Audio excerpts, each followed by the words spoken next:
Okay, everybody, I'd like to welcome you back to another fun interview. We are live at the Balle conference in Grand Rapids. I'm really excited. We have another member from Zingerman's today. We've got Paul Saginaw. Really excited to have him here. So Paul is actually giving a presentation today on Zing training on business visioning and growing deep, which we're going to talk about. If everybody knows, I've got my Simple Focus Plan book that's been kind of very directly related. So Paul, welcome to the show. Well, it's great to be here. Thanks for inviting me. You're welcome. So we've had a chance to talk a little bit before, kind of what's going on in Zingerman's. Why don't you tell me a little bit about Zingerman's and the community concept and vertical integration in really short? Okay, I'm going to put it to you really short. We opened Zingerman's in March of 1982. We just had our 30-year anniversary. It was my partner Ari and myself and 2 employees. And really what we wanted to do was, we wanted to have a great corned beef sandwich is really what pushed it. But we had a vision of that we wanted to have a specialty food store that was bringing the finest artisan-made products from around the world, and then smashed down in the middle of it, we wanted to have a busy, bustling sandwich shop.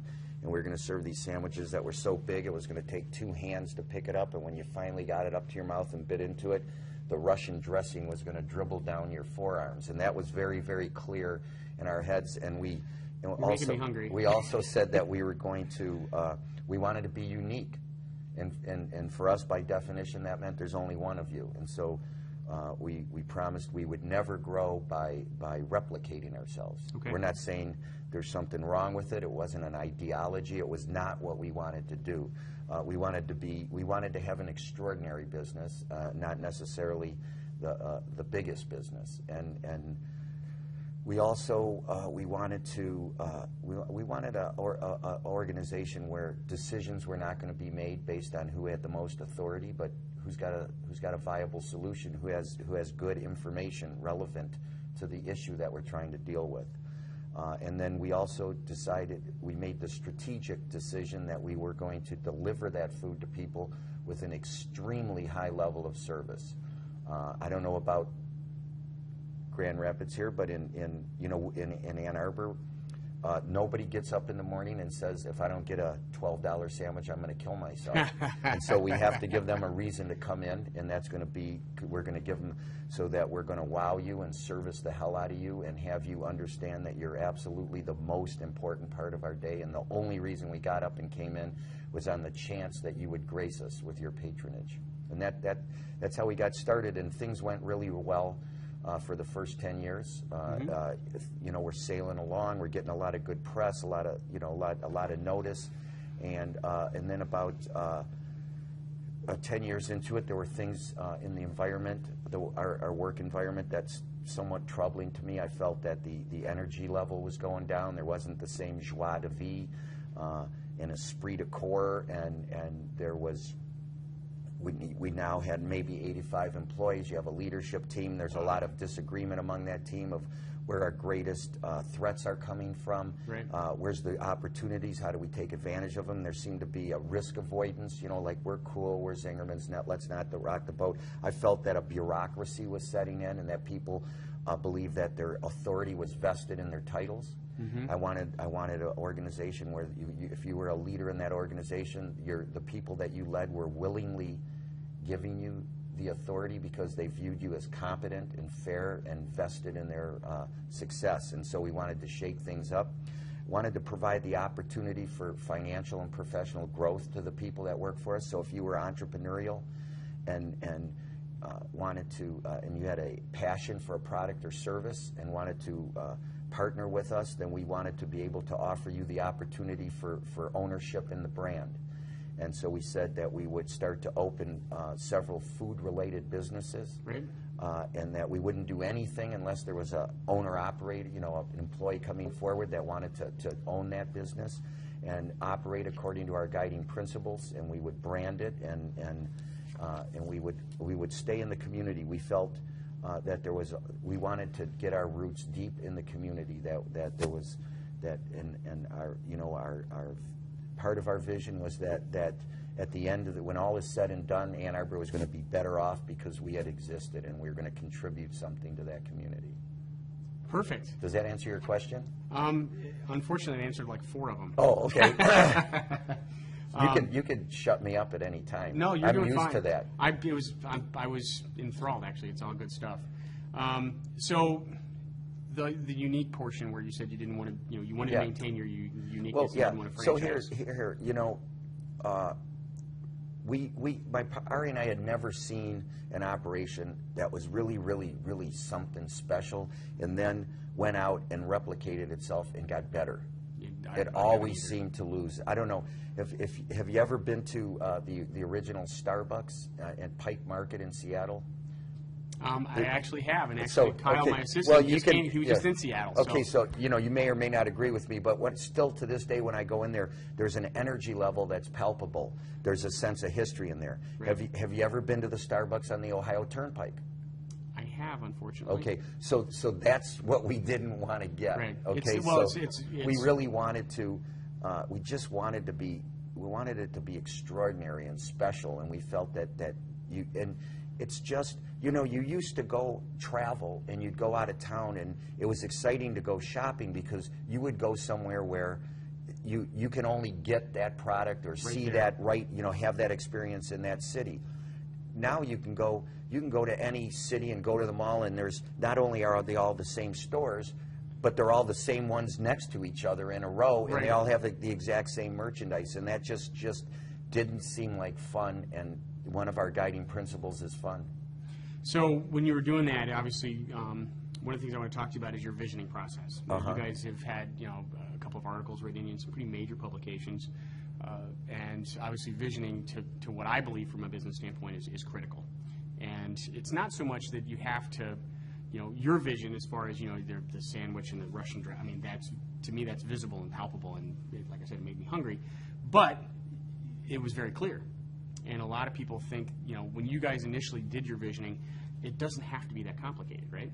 No, it doesn't have to be complicated. It just has to be something that you want and you're passionate about. Right. And it has to be you have to get very, very clear on how you're going to define success. So for us, the vision is really, it's a definition of what success looks like to you at some point in the future. Right. And so if you were on a,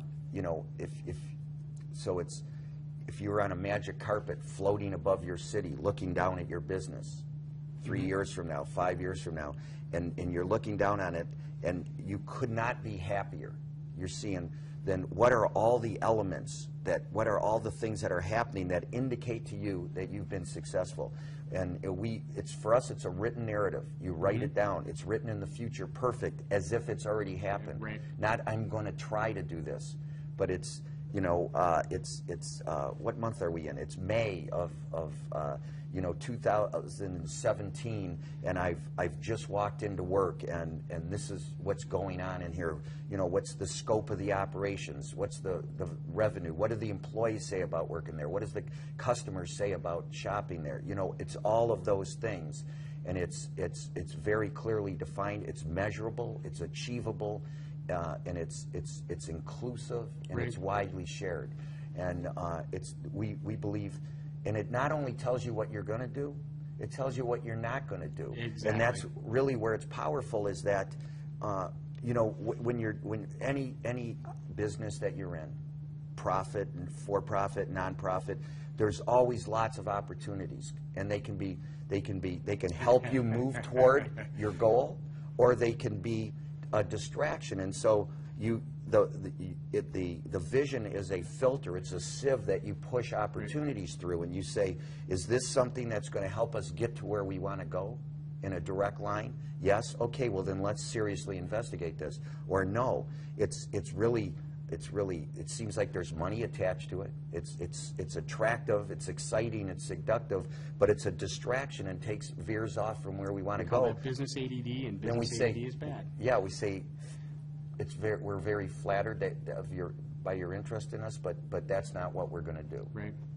So you guys have 9 businesses. I mean, they're in your community that are out there. I mean, you've got the creamery, you got candy, you got coffee, you've got all that different stuff. But you've also maintained the presence in Ann Arbor. So one of the things you talk about is growing deep in the community, and that's, continuing to expand, having the roots in there. How is that, that's probably made you more profitable and made you more, not profitable so much as prosperous as well. I mean, you get community investment, right? You do get community investment, and you build a lot of social capital within your community, and you become an important player in your community, and you make significant contributions to the social and the cultural and the educational vitality of the community that we extract those profits from, and we put those profits back into the community in many, many ways. And part of that is by staying there and continuing to employ the people in there and continuing to expand the tax base. Right. And being, we believe that you earn your right to do business in a community, and by being a good, corporate neighbor and player and taking those actions properly. We are of the exact same concept. I believe everything you just said. So that's kind of fun. It doesn't happen very often. But so as you guys are going through and you're doing your visioning, you guys typically do it for how long? How long is your vision that you guys go out for? Well, we like to have, we operate on a very, organizationally, we have a very, very long-range vision. Right. And then what we do is we generally break that into 3-year sections, and where the first year, which we would call annual planning, is in great detail, but a vision is written for that year. And then the second and third year are more gross numbers and major initiatives that you might take. And then within that, we have our goals and our objectives, and then our tactics and our action steps. And those are all written out, and we measure those, and we measure our progress on how we're doing on all of those. We measure it weekly on a board, and every business and all their departments has what we call a DOR, a Department Operating Report, which is essentially a P&L for that department. And there's a weekly huddle, and everybody gets around the board, and we talk about what we said we were going to do, what actually happened, why there's a variance, and then that's 20% of the time, and then the 80% of the time of that meeting is spent on forecasting forward, and how are we going to get back on plan, or how are we going to continue to beat plan, and that's the discussion that happens. I'm incredibly excited to hear you say that, because, I mean, when you look on the outside in, you go to Ann Arbor, you go to Zingerman's, you go to the other stores that you guys have. They're cool businesses. I mean, they're just hip. You walk in, there's energy, there's a certain vibe, and people have this whole concept that business planning and true strategy, what you're talking about, strategic planning, that's only for the stuffy guys. That's for the right. sure. That's a big myth. So